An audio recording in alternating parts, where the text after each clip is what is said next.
Robin namanya. Bagian saya itu. Nama gaul saya.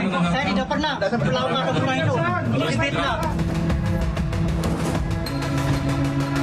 Semoga cepat bebas karena anak saya tidak bersalah.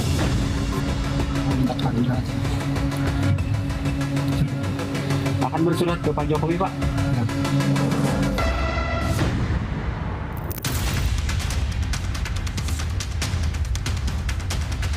Alih-alih mendapat titik terang, semakin hari kasus pembunuhan Vina dan Eki justru semakin membingungkan.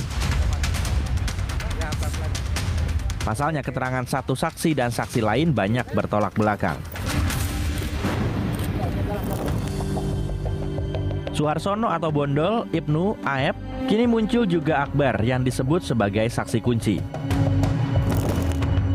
Hal ini membuat keluarga Vina jadi bertanya-tanya mengapa sekarang banyak orang yang berani muncul sebagai saksi. Seru ini ya, saat dulu, proses dulu itu saya tidak, saya mencari informasi itu minim, saksi-saksi pun minim dulu ya. Tapi setelah sekarang viral, saksi banyak bermunculan. Itu yang bikin sedikitnya keluarga bingung, harus percaya sama siapa gitu. Liga bahkan mengaku mengetahui peristiwa awal sebelum Vina dan Eki ditemukan tewas. Namun Liga tiba-tiba memutuskan mencabut dua keterangan dalam BAP tahun 2016. Pertama, kesaksian soal ia bersama Eki dan Vina saat dikejar geng motor dan melihat kedua korban dikejar dan dilempari batu oleh pelaku. Liga mengganti keterangannya dengan hanya bertemu Eki dan Vina di SMA 4 dan tidak melihat Eki dan Vina dikejar geng motor. Keterangan baru ini bisa jadi meringankan status Peggy Setiawan.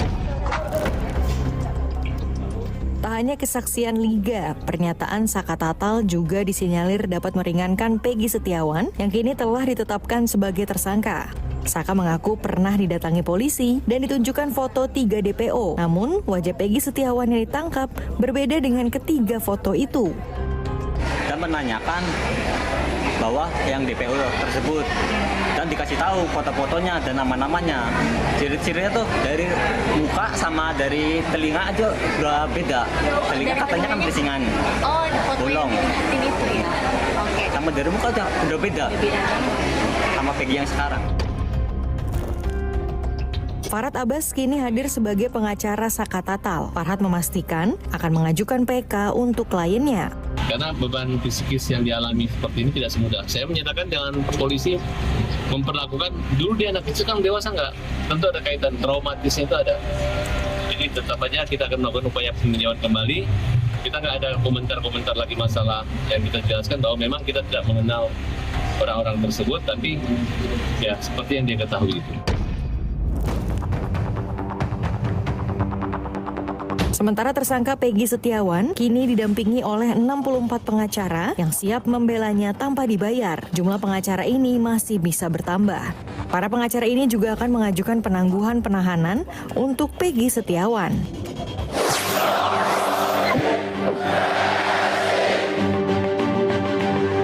Sekali lagi tepuk tangan untuk pimpinan dan nahkoda partai kita yang baru. Tanya saya maju atau tidak, tunggu kejutannya di bulan Agustus.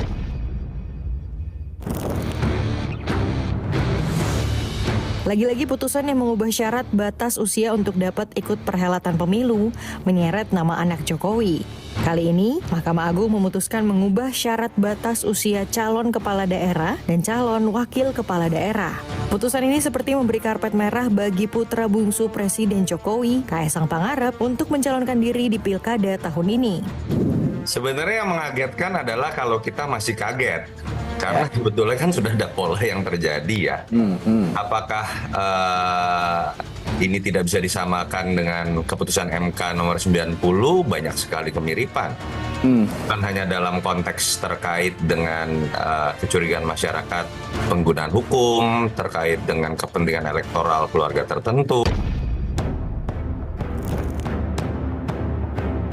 Hanya dalam kurun waktu 3 hari, MA mengabulkan permohonan Partai Garuda untuk mengubah cara perhitungan usia calon yang semula usia minimal dihitung sejak penetapan pasangan calon menjadi sejak pelantikan calon terpilih.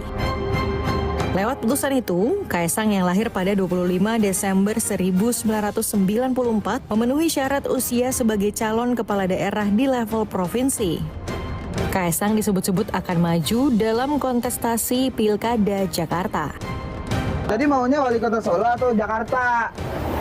Kalau bisa disuruh pilih nih, ya suruh pilih Jakarta. Pilih Jakarta. Mau maju berarti, atau sekalian gubernur, pilgub kan lagi. Bentar lagi pilgub.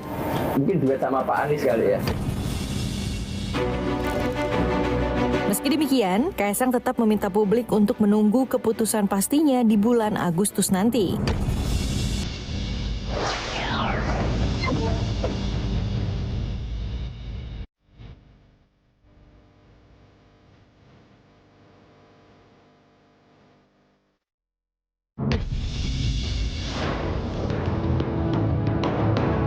Suami penyanyi Bunga Citra Lestari, Tiko Aryawardana, tengah menjadi buah bibir. Ia dilaporkan ke polisi oleh mantan istrinya, Arina Winarto, atas dugaan penggelapan uang senilai 6,9 miliar rupiah. Tiko dilaporkan terkait pasal 374 KUHP tentang penggelapan dalam jabatan dengan ancaman hukuman maksimal 5 tahun penjara.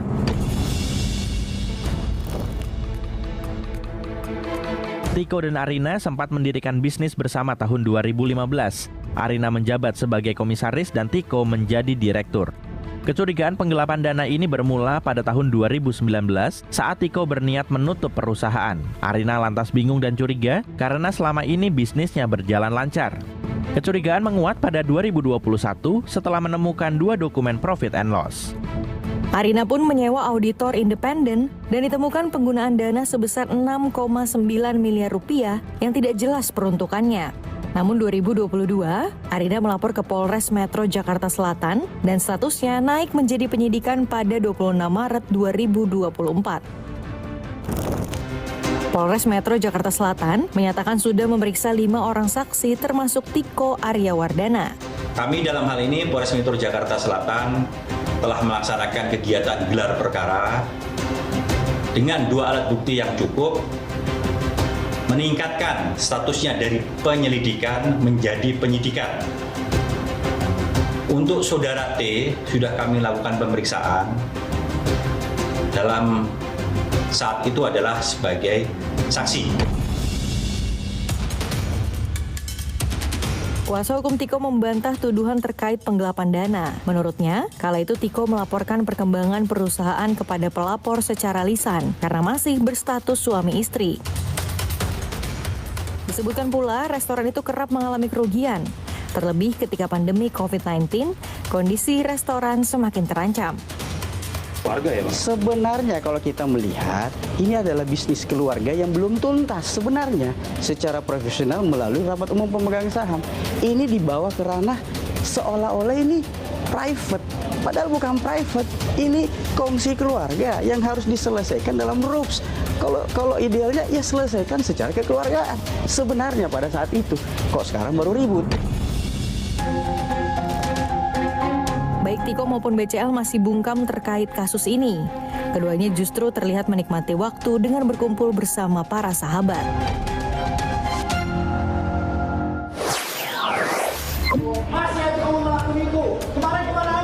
Pop News masih akan hadir dengan informasi menarik lainnya. Tetaplah di Kompas TV.